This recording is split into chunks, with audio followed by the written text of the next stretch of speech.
ವೀಕ್ಷಕರೇ, ಆದರ್ಶ ಆಸ್ಪತ್ರೆ ಅರ್ಪಿಸುವಂತ ವೈದ್ಯ ಲೋಕ ಕಾರ್ಯಕ್ರಮಕ್ಕೆ ಆತ್ಮೀಯವಾದಂತಹ ಸ್ವಾಗತ. ಇಂದು ಮೆದುಳಿನಲ್ಲಿ ಆಗುವಂತಹ ರಕ್ತಸ್ರಾವದ ಬಗ್ಗೆ ಮಾತಾಡಲಿಕ್ಕೆ ಇದ್ದಾರೆ ಆದರ್ಶ ಆಸ್ಪತ್ರೆಯ ಖ್ಯಾತ ನರರೋಗ ಶಸ್ತ್ರಚಿಕಿತ್ಸಾ ತಜ್ಞರಾಗಿರುವಂತಹ ಡಾಕ್ಟರ್ ರಾಜೇಶ್ ನಾಯರ್ ಸರ್. ನಿಮಗೆ ಕಾರ್ಯಕ್ರಮಕ್ಕೆ ಆತ್ಮೀಯವಾದಂತಹ ಸ್ವಾಗತ. ಸರ್, ಇಂಟ್ರಾ ಸೆರೆಬ್ರಲ್ ಹೆಮರೇಜ್ ಅಥವಾ ಮೆದುಳಿನ ಒಳ ರಕ್ತಸ್ರಾವ ಅಂದ್ರೆ ಏನು? ಸೊ ನಾವು ಎಲ್ಲರೂ ಕಾಮನ್ ಆಗಿ ಸ್ಟ್ರೋಕ್ ಅಂತ ನಾವು ಕೇಳಿರ್ಬೋದು. ಇದು ಒಂಥರ ಸ್ಟ್ರೋಕ್ದ ಸಿಂಪ್ಟಮ್. ಸೊ 10 to 15% ಪೇಷಂಟ್ಸ್ ಅಲ್ಲಿ ಯೂಶಲಿ ಏನಾಗತ್ತೆ ಅಂದ್ರೆ ಅವರಿಗೆ ರಕ್ತ ಚಲನೆ ಇಲ್ಲದೆ ಆ ರಕ್ತನಾಳೆ ಒಡ್ಕೊಂಡು ಬ್ಲೀಡ್ ಆಗಿ ಅವರು ಬರ್ತಾರೆ. ಸೊ ಇಂಥ ಕಂಡೀಷನ್ ಯೂಶಲಿ 10 to 15% ಮಾತ್ರ ಪೇಷಂಟ್ಸ್ ಅಲ್ಲಿ ನಾವು ಕಂಡು ಬರುವ ಒಂದು ಕಾಯಿಲೆ. ಅದಕ್ಕೆ ನಾವು ಇಂಟ್ರಾಸೆರೆಬ್ರಲ್ ಹೆಮರೇಜ್ ಅಂತ ಹೇಳ್ತೀವಿ. ಕಾಮನ್ ಆಗಿ ನಾವು ಕಂಡು ಬರೋದು ರಕ್ತ ಚಲನೆ ಇಲ್ಲದೆ ಅದು ಬಂದಾಗಿ ಡ್ಯಾಮೇಜ್ ಆಗಿರೋ ಪೇಷಂಟ್ಸ್ ಅಲ್ಲಿ. ಅದಕ್ಕೆ ನಾವು ಇನ್ಫಾಕ್ಟ್ ಅಥವಾ ಸ್ಟ್ರೋಕ್ ಅಂತ ಕಾಮನ್ ಹೆಸರಲ್ಲಿ ಹೇಳೋದು. ಇದು ಒಂದು ರೀತಿ ಸ್ಟ್ರೋಕೆ, ಬಟ್ ಅದಕ್ಕೆ ಹೆಮರೇಜಿಕ್ ಸ್ಟ್ರೋಕ್ ಅಂತ ನಾವು ಹೇಳ್ತೇವೆ. ಸೊ ಇದು ಬೇರೆ ಸ್ಟ್ರೋಕ್ ಗಿಂತ ಹೇಗೆ ಡಿಫ್ರೆಂಟ್ ಅಥವಾ ಹೇಗೆ ವಿಭಿನ್ನ ಅಂತ ಹೇಳ್ತೀರಾ? ಸೊ ಬೇರೆ ಸ್ಟ್ರೋಕ್ ಅಲ್ಲಿ ನಮಗೆ ಕಾಮನ್ ಆಗಿ ನಾನು ಹೇಳಿದಾಗೆ ರಕ್ತ ಚಲನೆ ಕಮ್ಮಿ ಆಗಿ ಅದು ಬರುವ ಸ್ಟ್ರೋಕ್ ಅಲ್ಲಿ ನಮಗೆ ಒಂದು ವಿಂಡೋ ಪೀರಿಯಡ್ ಸಿಗತ್ತೆ. ಏನಾದರೂ ಮಾತ್ರದಲ್ಲಿ ಅಥವಾ ಥ್ರಾಂಬೋಲೈಸ್ ಮಾಡಿ ಅಥವಾ ಇಂಟರ್ವೆನ್ಷನಲ್ ಫೆಸಿಲಿಟೀಸ್ ಇದ್ರೆ, ಅಂದ್ರೆ ಇದು ಆದರ್ಶ ಹಾಸ್ಪಿಟಲ್ ಅಲ್ಲಿ ಇದ್ದಾಗ ನಮಗೆ ಮೆಕ್ಯಾನಿಕಲ್ ಥ್ರಾಂಬೆಕ್ಟಮಿ ಅಥವಾ ನಮಗೆ ಸ್ಟ್ರೋಕ್ ಇಮಿಡಿಯೇಟ್ ಆಗಿ ಅದನ್ನ ರಿವರ್ಸ್ ಮಾಡುವ ಹಾಗೆ ಫೆಸಿಲಿಟೀಸ್ ಇರುತ್ತೆ. ಅನ್ಫಾರ್ಚುನೇಟ್ಲಿ ಹೆಮರೇಜಿಕ್ ಸ್ಟ್ರೋಕ್ ಅದರ ಇಂಟ್ರಾಸೆರೆಬ್ರಲ್ ಬ್ಲೀಡ್ಸ್ ಅಲ್ಲಿ ನಮಗೆ ಅಂಥದ್ದೊಂದು ಅವಕಾಶ ಸಿಗೋಲ್ಲ. ಸೊ ಅಂಥ ಕೇಸಲ್ಲಿ ನಾವು ಕೆಲವು ಪ್ಯಾರಾಮೀಟರ್ಸ್ ನೋಡಿ ಆ ಪೇಷಂಟಿಗೆ ಸರ್ಜರಿ ಇಮಿಡಿಯೇಟ್ ಆಗಿ ಬೇಕಾ ಬೇಡವಾ ಅಂತ ನೋಡಿ ನಾವು ಟ್ರೀಟ್ ಮಾಡಬೇಕಾಗತ್ತೆ. ಸೊ ಅದರಲ್ಲಿ ಪ್ರಾಬ್ಲಮ್ಸ್ ಇರೋದು ಇದು ತುಂಬಾ ಅನ್ಕಾಮನ್ ಆಗಿ ಒಂದು ಕಾರಣ ಇನ್ಫಾಕ್ಟಿಗೆ, ಬಟ್ ಇದರಲ್ಲಿ ಟ್ರೀಟ್ಮೆಂಟ್ ಆಪ್ಷನ್ಸ್ ಕೂಡ ತುಂಬಾ ಇದೆ. ಸೊ ಅದರದ್ದು ಈಗ ಬ್ಲೀಡಿಂಗ್ ಅಥವಾ ಇಂಟ್ರಾಸೆರೆಬ್ರಲ್ ಹೆಮರೇಜ್ ಅಥವಾ ರಕ್ತಸ್ರಾವದ ಲಕ್ಷಣಗಳು ಏನೇನಂತ ಹೇಳ್ಬೋದಾ? ಸೊ ಕಾಮನ್ ಆಗಿ ನಾವು ಸ್ಟ್ರೋಕ್ ಅಲ್ಲಿ ಕಂಡು ಬರೋದಾಗೆ ಪೇಷಂಟಿಗೆ ಹೆಡ್ಏಕ್ ಇರ್ಬೋದು, ಸಡನ್ ಆಗಿ ತುಂಬಾ ವಾಂತಿ ಅವರಿಗೆ ಬರ್ತಾ ಇರ್ಬೋದು, ಒಂದ್ ಸೈಡ್ ಸಡನ್ ಆಗಿ ವೀಕ್ನೆಸ್ ಬಂದು ಮಾತಾಡ್ಲಿಕ್ಕೆ ಅವರ ಮಾತು ತೊದ್ಲದು ಅಥವಾ ಮಾತಾಡದೇ ಇರ್ಬೋದು, ಡಿಪೆಂಡಿಂಗ್ ಆನ್ ಯಾವ ಸೈಡ್ ಅಲ್ಲಿ ಮಿದುಳದು ಯಾವ ಸೈಡ್ ಅಲ್ಲಿ ಬ್ಲೀಡ್ ಇರೋದು ಅಂತ ಅದರ ಬೇಸಿಸ್ ಅಲ್ಲಿ ಅವರಿಗೆ ಹಾಗೆ ಬರ್ಬೋದು. ಮತ್ತೆ ಪೇಷಂಟಿಗೆ ಫಿಟ್ಸ್ ಅಥವಾ ಸೀಜರ್ಸ್ ಅಥವಾ ಎಪಿಲೆಪ್ಸಿ ಅಂತ ನಾವು ಹೇಳುವ ಒಂದು ಟರ್ಮಿನಾಲಜಿ ಅದು ಬರ್ಬೋದು. ಮತ್ತೆ ಕೆಲವು ಪೇಷಂಟ್ಸ್ ಇಮಿಡಿಯೇಟ್ ಆಗಿ ಅನ್ಕಾನ್ಶಿಯಸ್ ಆಗಿ ಬಿದ್ದು ಅವರು ಮತ್ತೆ ಕಾನ್ಶಿಯಸ್ನೆಸ್ ಬರದೇ ಇರ್ಬೋದು. ಇದೆಲ್ಲ ಸ್ಟ್ರೋಕ್ ಅಥವಾ ಹೆಮರೇಜಿಕ್ ಸ್ಟ್ರೋಕ್ ಅಂತ ನಾವು ಹೇಳೋ ಇಂಥ ಕಾಯಿಲೆದು ಲಕ್ಷಣಗಳು ಇರ್ಬೋದು. ಸರ್, ಅದಕ್ಕೆ ಮೇನ್ ಕಾರಣಗಳೇನು? ಸೊ ಕಾಮನ್ ಆಗಿ ಕಂಡು ಬರೋದು ನಮ್ಮ ಇಂಥ ಏರಿಯಾದಲ್ಲಿ ಕೋಸ್ಟಲ್ ಕರ್ನಾಟಕದಲ್ಲಿ ಇಸ್ ಅನ್ಕಂಟ್ರೋಲ್ಡ್ ಅಥವಾ ಕ್ರಾನಿಕ್ ಹೈಪರ್ ಟೆನ್ಷನ್ ಅಥವಾ ಬ್ಲಡ್ ಪ್ರೆಷರ್. ಸಿಂಪಲ್ ಆಗಿ ಒಂದು ಕಂಟ್ರೋಲ್ ಮಾಡುವ ಕಾಯಿಲೆ ನಾವು ಕರೆಕ್ಟ್ ಆಗಿ ಮಾತ್ರೆ ತಗೊಳ್ತಾ ಇಲ್ದಿದ್ರೆ ಅಂತ ಪೇಷಂಟ್ಸ್ ಅಲ್ಲಿ ಸಡನ್ ಆಗಿ BP ರೈಸ್ ಆಗಿ ಇಂಥ ಬ್ಲೀಡಿಂಗ್ ಎಲ್ಲ ಬರಬಹುದು. ಕಾರಣ ಅಂದ್ರೆ ಮಿದುಳದ ರಕ್ತನಾಳದಲ್ಲಿ ಉಳಿದಿದ್ದು ನಮ್ಮ ಬಾಡಿನಲ್ಲಿ ಇರುವ ರಕ್ತನಾಳ ತರ ವ್ಯಾಲ್ವ್ಸ್ ಇರಲ್ಲ. ಸೊ ಯಾವ ಪ್ರೆಷರ್ ಅಲ್ಲಿ ಹಾರ್ಟ್ ಇಂದ ಪಂಪ್ ಆಗಿ ಬರುತ್ತೋ ಅಷ್ಟೇ ಪ್ರೆಷರ್ ಅಲ್ಲಿ ರಕ್ತ ಅಲ್ಲಿ ಪಾಸ್ ಆಗುತ್ತೆ ಬ್ರೈನ್ ವೆಸಲ್ಸ್ ಅಲ್ಲಿ, ಅಂಡ್ ಅಲ್ಲಿ ಹೋಗಿ ಅದು ಹೊಡ್ಕೊಂಡು ಅವರಿಗೆ ಬ್ಲೀಡ್ ಬರ್ಬೋದು.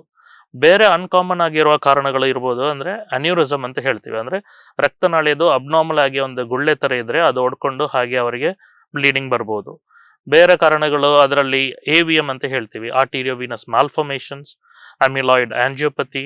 ಮತ್ತೆ ತುಂಬಾ ಕಾಮನ್ ಆಗಿ ಈಗ ಒಂದು ಕಂಡು ಬರೋದಾದ್ರೆ ಆಲ್ರೆಡಿ ಹಾರ್ಟ್ ಸರ್ಜರಿ ಅಥವಾ ಆಂಜಿಯೋಪ್ಲಾಸ್ಟಿ ಆದ ಪೇಷಂಟ್ಸ್ ಅಲ್ಲಿ ಯೂಶಲಿ ನಾವು ಆಂಟಿಪ್ಲೇಟ್ಲೆಟ್ಸ್ ಅಥವಾ ಬ್ಲಡ್ ಥಿನ್ನರ್ಸ್ ಅಥವಾ ರಕ್ತ ತೆಳು ಮಾಡೋ ಮಾತ್ರೆಗಳನ್ನ ನಾವು ಕೊಡ್ತೇವೆ ಲಾಂಗ್ ಟರ್ಮ್ ಸ್ಟೆಂಟ್ ಪ್ರೊಟೆಕ್ಷನ್ಗೆ. ಅಂತ ಪೇಷಂಟ್ಸ್ ಅಲ್ಲಿ ಕೊಡಿ ಸಣ್ಣ ಪ್ರೆಷರ್ ಡಿಫರೆನ್ಸ್ ಅಲ್ಲಿ ಸಣ್ಣ ಬ್ಲಡ್ ಪ್ರೆಷರ್ ವೇರಿಯೇಷನ್ ಅಲ್ಲಿ ಬ್ಲೀಡಿಂಗ್ ಬರ್ಬೋದು.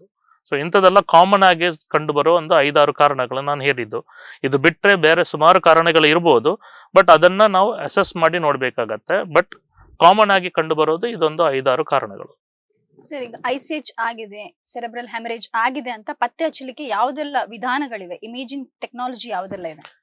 ಸೊ ಕಾಮನ್ ಆಗಿ ಇದು ನಾನು ಹೇಳಿದಾಗೆ ತುಂಬಾ ಇಮಿಡಿಯೇಟ್ ಆಗಿ ನಾವು ರೆಸ್ಪಾಂಡ್ ಮಾಡುವ ಒಂದು ಕಾಯಿಲೆ. ಸೊ ಅದಕ್ಕೆ ನಾವು ಜಾಸ್ತಿ ಟೈಮ್ ಅಂತ ನಮಗೆ ತಗೊಳ್ಳಿಕ್ಕೆ ಆಗುದಿಲ್ಲ. ಸೊ ನಮಗೆ easily available and quickly done investigation of choice ಅಂತ ಹೇಳಿದ್ರೆ ಇಸ್ ಅ ಕಂಪ್ಯೂಟೆಡ್ ಟೊಮೊಗ್ರಫಿಕ್ ಸ್ಕ್ಯಾನ್ ಅಥವಾ CT ಬ್ರೈನ್ ಪ್ಲೇನ್ ಇಮೇಜ್ ಅಲ್ಲಿನೇ ನಮಗೆ ಬ್ಲೀಡ್ ಅಂತ ಇದ್ರೆ ಬೇಗ ಗೊತ್ತಾಗತ್ತೆ. ಪೇಷಂಟ್ ಸ್ಟೇಬಲ್ ಇದ್ರೆ ಅಥವಾ CT ನಲ್ಲಿ ಏನು ಕಂಡು ಬರಲಿಲ್ಲ ಅಂತ ಇದ್ರೆ ಮಾತ್ರ ಅಂತ ಪರಿಸ್ಥಿತಿಯಲ್ಲಿ ನಮಗೆ CT ಆಂಜಿಯೋಗ್ರಾಮ್ ಅಡಿಷನಲ್ ಆಗಿ ಅಂತ ಕೇಸಸ್ ಅಲ್ಲಿ ಮಾಡಬಹುದು. ಮತ್ತೆ ನಾನು ಹೇಳಿದಾಗ ಕೆಲವು AVM ಅಂತ ಕೇಸಸ್ ಅಲ್ಲಿ ಅಡಿಷನಲ್ ಆಗಿ ನಮಗೆ MRI ಬ್ರೈನ್ ಅಥವಾ MR ಆಂಜಿಯೋ ಕೂಡ ಬೇಕಾಗಬಹುದು. ಸೊ ಸರ್, ಇದಕ್ಕೆ ಶಸ್ತ್ರಚಿಕಿತ್ಸೆ ಬೇಕಾ ಅಥವಾ ಬೇಡವಾ, ಹೇಗೆ ಅದನ್ನ ನೋಡ್ಕೊಳ್ಳುವಂಥದ್ದು? ಸೊ ಶಸ್ತ್ರಚಿಕಿತ್ಸೆದು ರೀಸನಿಂಗ್ ಅಂದ್ರೆ ನಮಗೆ ನಾವು ಕೆಲವು ಸ್ಕೋರಿಂಗ್ ಸಿಸ್ಟಮ್ಸ್ ಅಥವಾ ಪೇಷಂಟ್ ಕಂಡೀಷನ್ ನೋಡಿ ನಾವು ಡಿಸೈಡ್ ಮಾಡೋದು. ಆಬ್ವಿಯಸ್ಲಿ ಒಂದು 80 ವಯಸ್ಸು ಇರುವ ಪೇಷಂಟು ಆಲ್ರೆಡಿ ಹಾರ್ಟ್ ಸರ್ಜರಿ ಆಗಿ ಬ್ಲಡ್ ಥಿನ್ನರ್ಸ್ ಮೇಲೆ ಇರುವ ಒಂದು ಪೇಷಂಟು ಬ್ಲೀಡ್ ಆಗಿ ಬಂದರೆ ಮೋಸ್ಟ್ ಆಫನ್ ಸಿಚುವೇಶನ್ಸ್ ಅಲ್ಲಿ ಸರ್ಜರಿಗೆ ಅವರು ವಿಲ್ಲಿಂಗ್ ಇರಲ್ಲ. ಅದೇ ಥರ ಕೆಲವು ಯಂಗ್ ಪೇಷಂಟ್ಸ್ ಆದರೆ ತುಂಬ ದೊಡ್ಡ ಬ್ಲೀಡ್ ಆಗಿ ಬ್ರೈನ್ ಸ್ಟೆಮ್ ಫಂಕ್ಷನ್ ಎಲ್ಲ ಡ್ಯಾಮೇಜ್ ಆಗಿರೋ ಪೇಷಂಟ್ಸ್ ಅಲ್ಲಿ ಆಪರೇಟ್ ಮಾಡಿದ್ರೇನು ಬದುಕುವ ಚಾನ್ಸು ಕಮ್ಮಿ ಇರುತ್ತೆ. ಸೊ ಇದರಲ್ಲಿ ನಮಗೆ ಸ್ಕೋರಿಂಗ್ ಸಿಸ್ಟಮ್ ಮಾಡಿರೋ ಕಾರಣ ಅಂದರೆ ಉಳಿದಿದ್ದ ಕಾಯಿಲೆ ಥರ ಅಲ್ಲ. SICH ನಲ್ಲಿ ಮಾರ್ಟಾಲಿಟಿ ರೇಟ್ ಅಂತ ನಾವು ಕ್ಯಾಲ್ಕುಲೇಟ್ ಮಾಡೋದು 30 days ಬೇಸಿಸ್ ಅಲ್ಲಿ. ಸೊ ಅಂತ ಅಷ್ಟೊಂದು ಸೀರಿಯಸ್ ಆಗಿರುವ ಕಾಯಿಲೆ. ಅದರಲ್ಲಿ ನಾವು ಕನ್ಸಿಡರ್ ಮಾಡೋದು, ಒಂದು ನಾನು ಹೇಳಿದಾಗೆ ಏಜ್ ಕನ್ಸಿಡರ್ ಮಾಡ್ತೀವಿ, ಸೆಕೆಂಡು ಕ್ಲಾಟ್ ಸೈಜ್ ಅಥವಾ ವಾಲ್ಯೂಮ್ ಆಫ್ ದ ಕ್ಲಾಟ್ ಅಂತ ನಾವು ಕನ್ಸಿಡರ್ ಮಾಡ್ತೀವಿ, third location of the bleed, ಅದು ಮಿದುಳದು ಯಾವ ಅಗತ್ಯ ಇರುವ ಜಾಗದಲ್ಲಿ ಇದೆಯಾ ಇಲ್ವಾ ಅಂತ, ಅಥವಾ ಬ್ರೈನ್ ಸ್ಟೆಮ್ ಅಂತದ ಮೇಜರ್ ನಮ್ದು ಸ್ಟ್ರಕ್ಚರ್ಸ್ ಇನ್ವಾಲ್ವ್ ಉಂಟಾ ಇಲ್ವಾ ಅಂತ, ಅಥವಾ ಎಲಕ್ವೆಂಟ್ ಏರಿಯಾಸ್ ಅಂದ್ರೆ ನಮಗೆ ಜೀವ ಇರ್ಲಿಕ್ಕೆ ಹಾಗೆ ಯಾವುದೆಲ್ಲ ನಾರ್ಮಲ್ ಆಗಿ ಫಂಕ್ಷನ್ ಆಗಬೇಕು ಅಂತ ವೈಟಲ್ ಸ್ಟ್ರಕ್ಚರ್ಸ್ ಇನ್ವಾಲ್ವ್ ಆಗಿದೆಯಾ ಇಲ್ವಾ ಅಂತ ನಾವು ನೋಡಿಕೊಂಡು ನಾವು ಡಿಸೈಡ್ ಮಾಡೋದು. ಅದ್ರ ಬೇಸಿಸ್ ಅಲ್ಲಿ ಪೇಷಂಟ್ಗೆ ಒಂದು SICH ಸ್ಕೋರಿಂಗ್ ಸಿಸ್ಟಮ್ ಅಂತ ಇರುತ್ತೆ. ಬ್ರೀಫ್ ಆಗಿ ಹೇಳಿದ್ರೆ, ವಾಲ್ಯೂಮ್ ಒಂದು 30 ml ಗಿಂತ ಜಾಸ್ತಿ ಇದ್ರೆ ಪೇಷಂಟ್ ಕಾನ್ಶಿಯಸ್ನೆಸ್ ಅಡ್ಮಿಟ್ ಆದ್ಮೇಲೆ ಒಂದು 2.6 ಜಾಸ್ತಿ ಅಥವಾ ಡ್ರಾಪ್ ಆದ್ರೆ, ಅಥವಾ ಪೇಷಂಟ್ಗೆ ಸೀಜರ್ ಅಂತದ್ದು ಏನಾದರೂ ಆಗಿದ್ರೆ, ಅಥವಾ ಮಿಡ್ ಲೈನ್ ಶಿಫ್ಟ್ ಅಂತ ನಾವು ಹೇಳ್ತೀವಿ, ಅಂದ್ರೆ ಇದು ಮಿದುಳದು ಒಂದು ಸೈಡ್ ಅಲ್ಲಿ ಆಗಿದೆ ಇನ್ನೊಂದು ಕಡೆಗೆ ಒತ್ತಡ ಆಗಿ 5 ಮಿಲಿಮೀಟರ್ಗಿಂತ ಜಾಸ್ತಿ ಒತ್ತಡ ಇದ್ರೇನು ಇಂಥ ಕಂಡೀಷನ್ಸ್ ಅಲ್ಲಿ ನಾವು ಸರ್ಜರಿ ಆಫರ್ ಮಾಡಬೇಕು. ಸರ್, ಈಗ ಅಕ್ಯೂಟ್ ಮ್ಯಾನೇಜ್ಮೆಂಟ್ ಮಾಡಬೇಕು, ತುರ್ತಾಗಿ ಅದನ್ನ ನಿರ್ವಹಣೆ ಮಾಡಬೇಕು ಅಂದ್ರೆ ಏನೆಲ್ಲ ನೋಡ್ಕೊಳ್ತೀರಿ? ಸೊ ಇಮಿಡಿಯೇಟ್ ಆಗಿ ನಾವು ಡಿಸೈಡ್ ಮಾಡ್ಲಿಕ್ಕೆ ಇರೋದಂದ್ರೆ CT ಆದ್ಮೇಲೆ ಪೇಷಂಟಿಗೆ ಸರ್ಜರಿ ಬೇಕಾ ಬೇಡವಾ ಅಂತ ನಾವು ಡಿಸಿಷನ್ ತಗೋಬೇಕು. ಸರ್ಜರಿ ಬೇಕಂತ ಇರುವ ಡಿಸಿಷನ್ ಅಲ್ಲಿ ಆಬ್ವಿಯಸ್ಲಿ ಪೇಷಂಟಿಗೆ ಡಿಕಂಪ್ರೆಸಿವ್ ಕ್ರೇನಿಯಕ್ಟಮಿ ನಾವು ಯೂಶಲಿ ಮಾಡ್ತೀವಿ. ಡಿಫ್ರೆಂಟ್ ಹಾಸ್ಪಿಟಲ್ಸ್ ಅಲ್ಲಿ ಡಿಫ್ರೆಂಟ್ ರೀತಿನಲ್ಲಿ ಅದು ಮಾಡ್ತಾರೆ. ನಮ್ಮಲ್ಲಿ ನಾವು ಡಿಕಂಪ್ರೆಸಿವ್ ಕ್ರೇನಿಯಕ್ಟಮಿ ಅಥವಾ ಎಂಡೋಸ್ಕೋಪಿಕ್ ಸರ್ಜರಿ ಕೂಡ ಮಾಡ್ತೀವಿ ಕ್ಲಾಟ್ ಇವ್ಯಾಕ್ಯುವೇಷನ್ಗೆ. ಇದೆಲ್ಲ ಹೊಸದಾಗಿ ಬಂದಿರೋ ತುರ್ತು ಚಿಕಿತ್ಸೆ ಇಂಥ ಕೇಸಿಗಳಿಗೆ. ಬೇರೆ ಕಂಡೀಷನ್ಸ್ ಅಲ್ಲಿ ವೆನ್ ಕ್ಲಾಟ್ ಸೈಜ್ ತುಂಬಾ ದೊಡ್ಡದಿಲ್ಲ ಅಥವಾ ಆಪರೇಟಿವ್ ಪ್ರೊಸೀಜರ್ ಏನೋ ಬೇಕಂತ ಇಲ್ಲ ಅಂತ ಇರುವ ಕಂಡೀಷನ್ಸ್ ಅಲ್ಲಿ ಇಮಿಡಿಯೇಟ್ ಆಗಿ ನಮಗೆ ಮಾಡ್ಲಿಕ್ಕೆ ಇರೋದಂದ್ರೆ ಬ್ಲಡ್ ಪ್ರೆಷರ್ ಕಂಟ್ರೋಲ್. ಅದು ಹೇಗೆ ನಾವು ಕಂಟ್ರೋಲ್ ಮಾಡ್ತೀವಿ ಅಂದ್ರೆ ಅದಕ್ಕೆ ಹಾಗೆ ಗೈಡ್ ಲೈನ್ಸ್ AH ಇಂದ ಉಂಟು. ಸೊ ಅಮೆರಿಕನ್ ಹಾರ್ಟ್ ಅಸೋಸಿಯೇಷನ್ ಅಂತ ಅವರದ್ದು ಗೈಡ್ ಲೈನ್ಸ್ ಉಂಟು. ಅಂದ್ರೆ ಪೇಷಂಟ್ ಬರುವಾಗ BP ಎಷ್ಟು ಉಂಟು ಅಂತ ನೋಡಿ ಅದ್ರದ್ದು ಒಂದು 20 to 30% ಆಗಿ ನಾವು ಡ್ರಾಪ್ ಮಾಡಿಸಬೇಕಾಗತ್ತೆ BP within the first 1 hour of admission. Sir, ಈಗ ಇಂಟ್ರಾಸೆರೆಬ್ರಲ್ ಹ್ಯಾಮರೇಜ್ ಗೊತ್ತಾಯ್ತು ಅನ್ನುವಾಗ ಮುಂದೆ ಪೇಷಂಟ್ ನ ಪ್ರೋಗ್ನೋಸಿಸ್ ಬಗ್ಗೆ ಹೇಳ್ತೀರಾ? ಸೊ ನಾನು ಇನಿಷಿಯಲಿ ಹೇಳಿದಾಗ ಯೂಶಲಿ SICH ಪೇಷಂಟ್ಸ್ ಅಲ್ಲಿ ನಾವು ಯಾವಾಗಲೂ ಸ್ಕೋರಿಂಗ್ ಸಿಸ್ಟಮ್ ಅಥವಾ 30 day ಮಾರ್ಟಾಲಿಟಿ ಅಂತ ನಾವು ಕ್ಯಾಲ್ಕುಲೇಟ್ ಮಾಡೋದು. ಸೊ ಇಂಥ ಕೇಸಸ್ ಅಲ್ಲಿ ಯಂಗರ್ ಪೇಷಂಟ್ಸ್ ಅಲ್ಲಿ ಯೂಶಲಿ ಔಟ್ಕಮ್ ಚೆನ್ನಾಗಿರುತ್ತೆ. ಆ್ಯಂಡ್ ಎಲ್ಡರ್ಲಿ ಪೇಷಂಟ್ಸ್ ಅಲ್ಲಿ ಯೂಶಲಿ ಮಾರ್ಟಾಲಿಟಿ ಕಮ್ಮಿ ಇರುತ್ತೆ, ಆದರೆ ಮಾರ್ಬಿಡಿಟಿ ಜಾಸ್ತಿ ಇರುತ್ತೆ. ಅದು ಹೇಳೋ ಅರ್ಥ ಅಂದರೆ ನಮಗೆ ಇಮಿಡಿಯೇಟ್ ಆಪರೇಷನ್ ಮಾಡಿ ಪೇಷಂಟನ್ನ ಅಟ್ಲೀಸ್ಟ್ ಸರ್ವೈವ್ ಮಾಡಿಸ್ಬೋದು, ಆದರೆ ಅವ್ರದ್ದು ರಿಕವರಿ ಪೀರಿಯಡ್ ಅಂದರೆ ಬ್ಯಾಕ್ ಟು ಅವರ ನಾರ್ಮಲ್ ವರ್ಕ್ ಮಾಡುವ ಲೆವೆಲ್ಗೆ ಬರುವ ಚಾನ್ಸು ಕಮ್ಮಿ ಇರುತ್ತೆ. ಸೊ ಅದನ್ನು ನೋಡುವಾಗ ನಾವು ಮಾರ್ಟಾಲಿಟಿ ಮತ್ತು ಮಾರ್ಬಿಡಿಟಿ ಅಂತ ಈ 2 ಪಾಯಿಂಟ್ ಯಾವಾಗಲೂ ಅಸೆಸ್ ಮಾಡಬೇಕಾಗತ್ತೆ. ಪೇಷಂಟ್ ಇಮಿಡಿಯೇಟ್ಲಿ ಬರುವ ಕಂಡೀಷನಲ್ಲಿ ಎಲ್ಲರೂ ಹೇಳ್ತಾರೆ ಆದಷ್ಟೊಟ್ಟಿಗೆ ಮಾಡಿ ಆಪ್ರೇಟ್ ಮಾಡೋದಾದ್ರೆ ನೀವು ಮಾಡ್ಬೋದು, ಬಟ್ ಅವ್ರದ್ದು ಇಂಟೆನ್ಷನ್ ಯಾವಾಗಲೂ ಪೇಷಂಟ್ ನಾರ್ಮಲ್ ಆಗಿ ಹಳೆ ಥರನೇ ಅವ್ರದ್ದು ನಾರ್ಮಲ್ ಆಕ್ಟಿವಿಟಿ ಮಾಡೋ ಲೆವೆಲ್ಗೆ ಬರ್ತಾರೆ ಅಂತ. ಬಟ್ SICH ಅಂತ ಒಂದು ಕಂಡೀಷನ್ಲಿ ಯೂಶ್ವಲಿ ಯಾವಾಗಲೂ ಒಂದು ಪಾಯಿಂಟಲ್ಲಿ ಸ್ವಲ್ಪ ನ್ಯೂರಲಾಜಿಕಲ್ ಡೆಫಿಸಿಟ್ ಅಂದರೆ ಅವ್ರಿಗೆ ಸ್ವಲ್ಪ ವೀಕ್ನೆಸ್ ಇರ್ಬೋದು, ಅದು ಮಾತದ ಸಮಸ್ಯೆ ಇರ್ಬೋದು ಅಥವಾ ಒಂದು ಸೈಡದ್ದು ವೀಕ್ನೆಸ್ ಇರ್ಬೋದು, ಅದು ಇದ್ದೇ ಇರುತ್ತೆ. ಸೊ ಅದನ್ನು ಇಟ್ಕೊಂಡು ಅವರು ಮುಂದೆ ಅವ್ರದ್ದು ಲೈಫ್ ಹೇಗೆ ಅವ್ರ ಇದು ಕೆಲಸ ಮಾಡಲಿಕ್ಕೆ ಆಗತ್ತೆ ಅಂತ ಅದು ಯೂಶ್ವಲಿ ಒಂದು ಪ್ರಾಬ್ಲಮ್ ಆಗಿ ಬರುತ್ತೆ. ಅದಕ್ಕೆ ನಾವು ಮಾರ್ಬಿಡಿಟಿ ಅಂತ ನಾವು ಕನ್ಸಿಡರ್ ಮಾಡೋದು. ಸೊ ಹಾಗೆ ನೋಡುವಾಗ ಯಾವಾಗಲೂ ನಮಗೆ ಎಲ್ಡರ್ಲಿ ಪೇಷಂಟ್ಸ್ ಅಲ್ಲಿ ನಾನು ಹೇಳಿದಾಗ 80 ವಯಸ್ಸದ ಮೇಲೆ ಇರೋ ಪೇಷಂಟ್ಸ್ ಅಲ್ಲಿ ಮಾರ್ಬಿಡಿಟಿ ನ್ಯಾಚುರಲಿ ಜಾಸ್ತಿನೇ ಇರುತ್ತೆ. ಯಾಕೆಂದ್ರೆ ಅವರಿಗೆ ಬೇರೆ ಬೇರೆ ಕಾಯಿಲೆಗಳು ಅದೇ ಏಜಲ್ಲಿ ಅವರಿಗೆ ಇದ್ದೇ ಇರುತ್ತೆ. ಅದು ಪ್ರಾಸ್ಟೇಟದ ಪ್ರಾಬ್ಲಮ್ ಇರ್ಬೋದು, ಅನ್ಕಂಟ್ರೋಲ್ಡ್ BP ಇರ್ಬೋದು, ಕ್ಯಾನ್ಸರ್ ಇರ್ಬೋದು, ಬೇರೆ ಸುಮಾರು ಕಾರಣಗಳು ಇರ್ಬೋದು. ಅನ್ಕಂಟ್ರೋಲ್ಡ್ ಯಂಗ್ ಹೈಪರ್ಟೆನ್ಸಿವ್ಸ್ ಅದು ಬೇರೆನೇ ಒಂದು ಕ್ಯಾಟಗರಿ. ಅಂದರೆ ಯೂಶಲಿ 30-35 ವರ್ಷದಲ್ಲಿನೇ ಕೆಲವು ಪೇಷಂಟ್ಸಿಗೆ ಅನ್ಕಂಟ್ರೋಲ್ಡ್ ಆಗಿ ಬೇರೆ ಸೆಕೆಂಡ್ರಿ ಕಾಸಸ್ ಅಂತ ಹೈಪರ್ಟೆನ್ಷನ್ ಇರುತ್ತೆ. ಇಂಥ ಪೇಷಂಟ್ಸ್ ಅಲ್ಲಿ ಯೂಶ್ವಲಿ ನಮಗೆ ಮಲ್ಟಿಪಲ್ ಡ್ರಗ್ಸ್ ಬೇಕಾಗತ್ತೆ ಅವ್ರದ್ದು BP ಕಂಟ್ರೋಲ್ ಮಾಡಲಿಕ್ಕೆ. ಇಂಥ ಕೇಸಲ್ಲಿ ಬ್ಲೀಡ್ ಆಗಿ ಬರುವಾಗ ಕೂಡ ನಾವು ಸೆಕೆಂಡರಿ ಕಾಸಸ್ ಹುಡುಕ್ಬೇಕಾಗತ್ತೆ. ಅವರಿಗೆ ರೀನಲ್ ಪ್ಯಾರಾಮೀಟರ್ಸ್ ಅದೆಲ್ಲ ಅಸೆಸ್ ಮಾಡಿ ಬೇರೆ ಕಾರಣ ಉಂಟಾ ಅವ್ರದ್ದು ಅನ್ಕಂಟ್ರೋಲ್ಡ್ ಹೈಪರ್ ಟೆನ್ಷನ್ಗೆ ಅಂತ ನೋಡಿ ನಾವು ಟ್ರೀಟ್ ಮಾಡಬೇಕಾಗ್ಬೋದು. ಇಲ್ದಿದ್ರೆ ಇಂಥ ಕೇಸಲ್ಲಿ ರಿಕರೆಂಟ್ ಬ್ಲೀಡ್ಸ್ ಆಗಿ ಅವರಿಗೆ ಮಾರ್ಬಿಡಿಟಿ ಮತ್ತೆ ಜಾಸ್ತಿ ಆಗುತ್ತೆ. ಸರ್, ಈಗ ನ್ಯೂರೋ ಸರ್ಜರಿಯಲ್ಲಿ ಅಥವಾ ನ್ಯೂರೋ ಸರ್ಜರಿ ಇದರಲ್ಲಿ ಏನಾದ್ರೂ ಹೊಸ ತಂತ್ರಜ್ಞಾನಗಳು ಬಂದಿದ್ಯಾ ಅಥವಾ ಏನಾದ್ರೂ ಹೊಸ ಸರ್ಜರಿ ಮೆಥಡ್ ಬಂದಿದ್ಯಾ? ಸೊ ಈಗ ಹೊಸದಾಗಿ ಬಂದಿರೋದು ಅದು ಬ್ರೈನ್ದು ಮಾತ್ರ ಸಂಬಂಧಪಟ್ಟದಲ್ಲ, ಸ್ಪೈನ್ ಅಲ್ಲಿ ಕೂಡ ಬಂದಿರೋದು ಅಂದ್ರೆ ಎಲ್ಲ ಮಿನಿಮಲಿ ಇನ್ವೇಸಿವ್ ಆಗಿ ಮಾಡುವ ಆಪ್ಷನ್ಸ್ ಇರುತ್ತೆ. ನಮ್ದು ಕ್ಲಾಸಿಕಲ್ ಟೀಚಿಂಗ್ ಅಂತ ಹೇಳಿದ್ರೆ ನಾವು ಯೂಶಲಿ ನಾನು ಹೇಳಿದಾಗ ದೊಡ್ಡ ಒಂದು ಫ್ಲಾಪ್ ಮಾಡಿ ಅದು ದೊಡ್ಡ ಪ್ರಮಾಣದಲ್ಲಿ ನಾವು ಕೊಯ್ದು ಇಡೀ ಬುರುಡಿಯನ್ನ ತೆಗೆದು ಹೊಟ್ಟೆಗೆ ಇಟ್ಟು ಡ್ಯೂರಾ ಓಪನ್ ಮಾಡಿ ಕ್ಲಾಟ್ ನಾವು ತೆಗೆಯೋದು, ಇದೊಂದು ಮೇಜರ್ ಪ್ರೊಸೀಜರ್. ಸೊ ಇವಾಗ ನಾವು ಮಾಡಿ ಬರ್ತಾ ಇರೋದು ಅಂದ್ರೆ ಕಾಯಿನ್ ಕ್ರೇನಿಯಾಟಮಿ ಅಂತ ಹೇಳ್ತೀವಿ. ಸಣ್ಣ ಒಂದು ತೂತ್ ತರ ಮಾಡಿ ಕ್ಲಾಟ್ಗೆ ಮಾತ್ರ ನಾವು ಟಾರ್ಗೆಟ್ ಮಾಡಿ ಅದನ್ನ ಎಂಡೋಸ್ಕೋಪಿಕ್ಲಿ ಅಥವಾ ಸಕ್ಷನ್ ಯೂಸ್ ಮಾಡಿ ನಾವು ಈ ಕ್ಲಾಟ್ ಅನ್ನ ತೆಗೆದು ಮಿನಿಮಲಿ ಇನ್ವೇಸಿವ್ ರೀತಿನಲ್ಲಿ ನಾವು ಪೇಷಂಟಿಗೆ ಟ್ರೀಟ್ಮೆಂಟ್ ಮಾಡ್ಬೋದು. ಇಂಥ ಕೇಸಲ್ಲಿ ಕೂಡ ನಮಗೆ ಲಿಮಿಟೆಡ್ ಆಗಿ ಕೆಲವು ಕೇಸಿಗೆ ಮಾತ್ರ ನಮಗೆ ಮಾಡ್ಲಿಕ್ಕೆ ಆಗತ್ತೆ. ಪ್ರತಿಯೊಂದು ಪೇಷಂಟು ಇದಕ್ಕೆ ಅಂತ ಒಂದು ಕ್ಯಾಂಡಿಡೇಟ್ ಆಗುದಿಲ್ಲ. So patient selection is very important. But there are further more newer techniques which are coming. ಅದರಲ್ಲಿ ನಮಗೆ ಬರುವ ಬೇರೆ ಟ್ರೀಟ್ಮೆಂಟ್ ಆಪ್ಷನ್ಸ್ ಅಂದ್ರೆ ಟ್ರಾನೆಕ್ಸಮಿಕ್ ಆಸಿಡ್ ಯೂಸ್ ಮಾಡ್ಬೋದು, ಅಥವಾ ಕನ್ಸರ್ವೇಟಿವ್ ಮ್ಯಾನೇಜ್ಮೆಂಟ್ ಅಲ್ಲಿ ಬೇರೆ ಸುಮಾರು ಡ್ರಗ್ಸ್ ಉಂಟು ನಮಗೆ ಪೇಷಂಟ್ BP ಕಂಟ್ರೋಲ್ ಮಾಡಲಿಕ್ಕೆ, ಅದ್ರ ಜೊತೆಗೆ ಕ್ಲಾಟ್ ಲೈಸಿಸ್ಗೆ ಕೂಡ. ಸೊ ಆಪರೇಟಿವ್ ಚಾಯ್ಸಸ್ ಅಂತ ನಾವು ಹೇಳುವಾಗ ಸ್ಪಾಂಟೇನಿಯಸ್ ಇಂಟ್ರಾಸೆರೆಬ್ರಲ್ ಬ್ಲೀಡಿಗೆ ಸುಮಾರು ಎಲ್ಲ ಇದ್ದೇವೆ. ಅದರಲ್ಲಿ ಫಸ್ಟ್ ಆಪ್ಷನ್ ಇರೋದಂದ್ರೆ ನಾನು ಹೇಳಿದಾಗ ತುಂಬಾ ಮಿಡ್ ಲೈನ್ ಶಿಫ್ಟ್ ಇರುವ ಅಥವಾ ತುಂಬಾ ದೊಡ್ಡ ಪ್ರಮಾಣದಲ್ಲಿ ಬ್ಲೀಡಿಂಗ್ ಆಗಿರೋ ಕೇಸಸ್ ಅಲ್ಲಿ ನಾವು ಡಿಕಂಪ್ರೆಸಿವ್ ಕ್ರೇನಿಯೆಕ್ಟಮಿ ಅಂತ ನಾವು ಮಾಡ್ತೀವಿ. ನಾವು ದೊಡ್ಡ ಒಂದು ಫ್ಲಾಪ್ ಮಾಡಿಕೊಂಡು ಆ ಬೋನ್ ಅನ್ನ ನಾವು ತೆಗೆದು ಹೊಟ್ಟೆಗೆ ಇಟ್ಟು ಬ್ರೈನ್ ಅನ್ನ ಓಪನ್ ಮಾಡಿ ಅದರಿಂದ ಕ್ಲಾಟ್ ತೆಗೆದು ಅದನ್ನ ರಿಲ್ಯಾಕ್ಸ್ ಮಾಡಿಸ್ತೀವಿ. ಇದು ಒಂದು ಪ್ರೊಸೀಜರ್. ಸೆಕೆಂಡ್ ಆಪ್ಷನ್ ಇರೋದು ನಾನು ಹೇಳಿದಾಗ ನಮಗೆ ಮಿನಿ ಕ್ರೇನಿಯಾಟಮಿ ಅಥವಾ ಸಣ್ಣ ಒಂದು ತೂತ್ ಮಾಡಿ ಅದರಲ್ಲಿ ನಾವು ಒಂದು ಆ ಟಾರ್ಗೆಟ್ ಮಾಡಿ ಆ ಕ್ಲಾಟ್ ಅನ್ನ ಮಾತ್ರ ನಾವು ತೆಗಿತೀವಿ. ಇಂಥ ಕೇಸಸ್ ಅಲ್ಲಿ ಯೂಶಲಿ ಮಿಡ್ ಲೈನ್ ಶಿಫ್ಟ್ ಕಮ್ಮಿ ಇರುತ್ತೆ ಅಥವಾ ಕ್ಲಾಟ್ ಮಾತ್ರ ಸ್ವಲ್ಪ ದೊಡ್ಡದಿರೋ ಪೇಷಂಟ್ಸ್ ಅಲ್ಲಿ ನಮಗೆ ಇಂಥದ್ದು ಮಿನಿಮಲ್ ಇನ್ವೇಸಿವ್ ಪ್ರೊಸೀಜರ್ಸ್ ಕೂಡ ಮಾಡ್ಲಿಕ್ಕೆ ಆಗತ್ತೆ. ಇದನ್ನ ನಾವು ಆಗ್ಮೆಂಟ್ ಮಾಡ್ಲಿಕ್ಕೆ ನಾವು ಎಂಡೋಸ್ಕೋಪ್ ಅಥವಾ ಮೈಕ್ರೋಸ್ಕೋಪ್ ಕೂಡ ಯೂಸ್ ಮಾಡಿ ನಾವು ಇದನ್ನ ಮಾಡ್ಬೋದು. ಬೇರೊಂದು ಆಪ್ಷನ್ ಇರೋದು ಅಂದ್ರೆ ಕೆಲವು ಪೇಷಂಟ್ಗೆ ಕ್ಲಾಟ್ ಸೈಜ್ ಸಣ್ಣದಿರುತ್ತೆ ಆದ್ರೆ ಸುತ್ತಮುತ್ತ ಇರುವ ಎಡಿಮಾ ಅಥವಾ ಸ್ವೆಲ್ಲಿಂಗ್ ಅಂತ ತುಂಬಾ ಜಾಸ್ತಿ ಇರುತ್ತೆ. ಇಂಥ ಕೇಸಲ್ಲಿ ನಮಗೆ ಒಂದು ಡ್ಯಾಂಡಿ ಸ್ಕ್ಯಾನ್ಯುಲಾ ಅಂತ ಹೇಳ್ತೀವಿ, ಅದನ್ನ ಹಾಕಿ ಆ ಕ್ಲಾಟಿಗೆ ಟಾರ್ಗೆಟ್ ಮಾಡಿ ಅದನ್ನ ನಾವು ಆಸ್ಪಿರೇಟ್ ಮಾಡ್ಬೋದು. ಸೊ ಇಂಥದೆಲ್ಲ ಡಿಫ್ರೆಂಟ್ ಆಪ್ಷನ್ಸ್ ಸರ್ಜಿಕಲ್ ಆಗಿ ನಮಗೆ ಇಂಥ ಆಪ್ಷನ್ಸ್ ಎಲ್ಲ ಇದ್ದೇವೆ.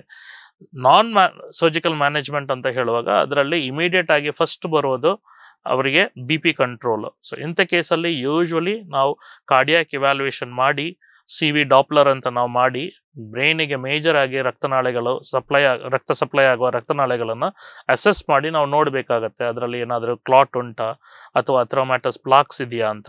ಅದ್ರ ಜೊತೆಗೆ ಪೇಷಂಟಿಗೆ ಯೂಶಲಿ ECG ಮತ್ತೆ TMT ಎಕೋ ಎಲ್ಲ ಬೇಕಾಗತ್ತೆ ಆಸ್ ಅಂಡ್ ವೆನ್ ರಿಕ್ವೈರ್ಡ್. ಇದನ್ನ ನೋಡಿ ಮತ್ತೆ ನಾವು ಅಸೆಸ್ ಮಾಡ್ತೀವಿ ಪೇಷಂಟ್ ಕಾರ್ಡಿಯಾಕ್ ಸ್ಟೇಟಸ್ ಹೇಗೆ ಇದ್ದೇವೆ, ಅವ್ರದ್ದು ಮೇನ್ ಮೆದುಳದು ರಕ್ತನಾಳಗಳು ಎಷ್ಟು ಕ್ಲೀನ್ ಇದ್ದೇವೆ ಅಥವಾ ಎಷ್ಟು ಫಂಕ್ಷನಲ್ ಇದ್ದೇವೆ ಅಂತ. ಇದರಲ್ಲಿ ಏನಾದರೂ ಸ್ಟೆನೋಸಿಸ್ ಅಂತದ್ದು ಏನಾದರೂ ಇದ್ರೂ ಅದು ಈ SICH ಗೆ ಒಂದು ಕಾರಣ ಆಗ್ಬೋದು. ಸೊ ಇದನ್ನೆಲ್ಲ ಅಸೆಸ್ ಮಾಡಿ ಅದಕ್ಕೆ ಅಪ್ರಾಪ್ರಿಯೇಟ್ ಆಗಿ ಟ್ರೀಟ್ಮೆಂಟ್ ಮಾಡಿಕೊಂಡು ಅದರ ಜೊತೆಗೆ BP ಕಂಟ್ರೋಲ್ ಮಾಡೋದ್ರಲ್ಲಿ ಲಾಂಗ್ ಟರ್ಮ್ ಔಟ್ಕಮ್ ಇಂಥ ಪೇಷಂಟ್ಸ್ ಅಲ್ಲಿ ಯೂಶುವಲಿ ಚೆನ್ನಾಗಿರುತ್ತೆ. ಇಂಟ್ರಾಸೆರೆಬ್ರಲ್ ಹೆಮರೇಜ್ ಬಗ್ಗೆ ಇನ್ನು ಕೂಲಂಕಷವಾಗಿ ತಿಳ್ಕೊಳ್ಳೋಣ ಒಂದು ಸಣ್ಣ ವಿರಾಮದ ನಂತರ.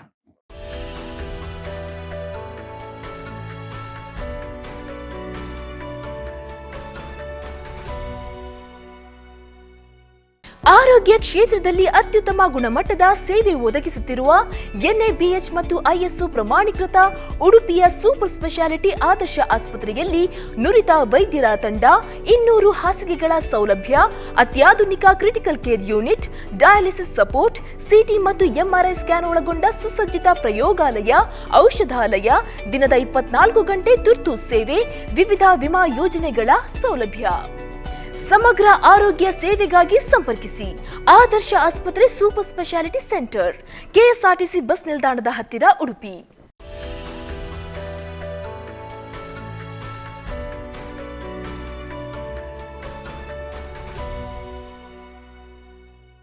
ವಿರಾಮದ ನಂತರ ಕಾರ್ಯಕ್ರಮಕ್ಕೆ ಮತ್ತೊಮ್ಮೆ ಸ್ವಾಗತ. ಸರ್, ನೀವು ಹೇಳಿದ್ರಿ ಯಂಗ್ ಪೀಪಲ್ ಅಲ್ಲಿ ಹೈಪರ್ಟೆನ್ಸಿವ್ ಬರುವಂತದ್ದು ಅಥವಾ ಹೈ BP ಬರುವಂತದ್ದು ಇದಕ್ಕೊಂದು ಕಾರಣ ಅಂತ. ಸೊ ಒಮ್ಮೆ ಇಂಟ್ರಾಸೆರೆಬ್ರಲ್ ಹೆಮರೇಜ್ ಆದ ನಂತರ BPಯ ಬಗ್ಗೆ ಎಷ್ಟು ಕಾಳಜಿಯನ್ನು ವಹಿಸಬೇಕು? ಸೊ ಇಂಥ ಕೇಸಲ್ಲಿ ಯೂಶ್ವಲಿ ರಿಪೀಟ್ ಬ್ಲೀಡ್ ಆಗೋ ಚಾನ್ಸ್ ತುಂಬ ಹೈ ಇರುತ್ತೆ. ಸೊ ನಾನು ಹೇಳಿದಾಗ ಯಂಗ್ ಹೈಪರ್ಟೆನ್ಸಿವ್ಸ್ ಅಲ್ಲಿ ಯೂಶ್ವಲಿ ಕಿಡ್ನಿ ಸಮಸ್ಯೆಯಿಂದ ಅಥವಾ ಮೆಟಬಾಲಿಕ್ ಬೇರೆ ಕಾಸಸ್ಸಿಂದ ಅವರಿಗೆ ಯೂಶ್ವಲಿ ಹೈ ಬ್ಲಡ್ ಪ್ರೆಷರ್ ಆಗಿ ಇಂಥ ಕಾಯಿಲೆಗೆಲ್ಲ ಬರೋದು. ಯಂಗ್ ಹೈಪರ್ಟೆನ್ಸಿವ್ಗೆ ಅಂತ ವರ್ಕಪ್ ಆಗಿ ನಮಗೆ ಒಂದು ಪ್ಯಾನಲ್ ಇದೆ. ಸೊ ಅದರಲ್ಲಿ ನಾವು ಅದನ್ನು ಅಸೆಸ್ ಮಾಡಿ ಅವರಿಗೆ ಅದರಿಂದ ಯಾವುದು ಪೆಥಾಲಜಿಯಿಂದ ಅವರಿಗೆ ಈ ಸಮಸ್ಯೆ ಬಂದಿರೋದಂತ ನೋಡಿ ನಾವು ಟ್ರೀಟ್ ಮಾಡಬೇಕು. ಓವರ್ ಆಲ್ ಹೇಳಿ ಬರುವುದಂದರೆ BP ಕಂಟ್ರೋಲ್ ತುಂಬ ತುಂಬ ತುಂಬ ಇಂಪಾರ್ಟೆಂಟ್ ಇಂಥ ಪೇಷಂಟ್ಸಲ್ಲಿ. ಅವರಿಗೆ ಎಕ್ಸಾಕ್ಟ್ ಆಗಿ ಒಂದು ಸೆಟ್ ಮಾಡಿಯೋ ಪ್ರೋಟೋಕಾಲ್ ಪ್ರಕಾರ ಅವ್ರದ್ದು BP ಕಂಟ್ರೋಲ್ ಇರಬೇಕು. ಇಲ್ದಿದ್ರೆ ಇನ್ನೊಮ್ಮೆ ಅಥವಾ ಇನ್ನೊಂದು ಸಲ ಬೇರೆ ಕಡೆಗೆ ಕೂಡಿ ಅವರಿಗೆ ಬ್ಲೀಡಿಂಗ್ ಆಗಿ ಈ ಸರ್ತಿ ಅವರು ರಿಕವರಿ ಅದೇ ರೀತಿಯಲ್ಲಿ ಇರತ್ತಾ ಇಲ್ಲೋ ಅಂತ ಕೂಡ ನಮಗೆ ಹೇಳಲಿಕ್ಕೆ ಆಗೋದಿಲ್ಲ. ಸೊ ಇಂಥ ಕಂಡೀಷನ್ಸಲ್ಲಿ especially young hypertensives, because they form the crux of all these cases, ನಮಗೆ BP ಕಂಟ್ರೋಲ್ ತುಂಬ ಮುಖ್ಯವಾಗಿ ನಾವು ಅದನ್ನು ಕಂಟ್ರೋಲ್ ಮಾಡಲೇಬೇಕಾಗತ್ತೆ.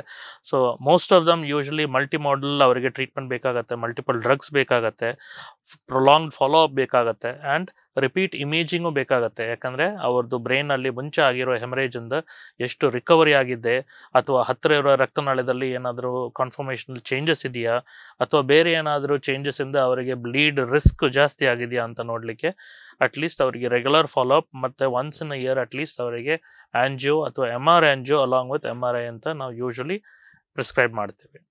ಸರ್, ನೀವೀಗ ಹೇಳಿದ್ರಿ ರಿಕರೆಂಟ್ ಆಗಿ ಬರುವ ಸಾಧ್ಯತೆ ಇರ್ತದೆ ಅಂತ. ಈ ರಿಕರೆಂಟ್ ಇಂಟ್ರಾಸೆರೆಬ್ರಲ್ ಹೆಮರೇಜ್ ಆಗದ ಹಾಗೆ, ಒಳ ರಕ್ತಸ್ರಾವ ಆಗದ ಹಾಗೆ ಹೇಗೆ ತಡೆಗಟ್ಟಬಹುದು? ಸೊ ಇಂಥ ಪೇಷಂಟ್ಸಲ್ಲಿ ನಾನು ಹೇಳಿದಾಗ ತುಂಬ ಸ್ಟ್ರಿಕ್ಟ್ ಬ್ಲಡ್ ಪ್ರೆಷರ್ ಕಂಟ್ರೋಲ್, ಲೀಜನಲ್ ಕಾರಣ ಅಂದರೆ ಅನ್ಯೂರಿಸಮ್ ಅಥವಾ AVM ಅಂಥ ಕಾಯಿಲೆಯಿಂದ ಅವರಿಗೆ ಈ ಹೆಮರೇಜ್ ಆಗಿ ಸ್ಟ್ರೋಕ್ ಬಂದಿರೋ ಪೇಷಂಟ್ಸಿಗೆ ಅದಕ್ಕೆ ಆಗಿರೋ ತಕ್ಕ ಟ್ರೀಟ್ಮೆಂಟ್, ಅದು ಸ್ಟೀರಿಯೋಟ್ಯಾಕ್ಟಿಕ್ ರೇಡಿಯೋ ಸರ್ಜರಿ ಇರ್ಬೋದು, ಅಥವಾ ಆಪರೇಟಿವ್ ಸರ್ಜರಿ ಇರ್ಬೋದು, ಅಥವಾ ಇಂಟರ್ವೆನ್ಷನಲ್ ಆಗೇ ಇರುವ ಪ್ರೊಸೀಜರ್ಸ್ ಇರ್ಬೋದು.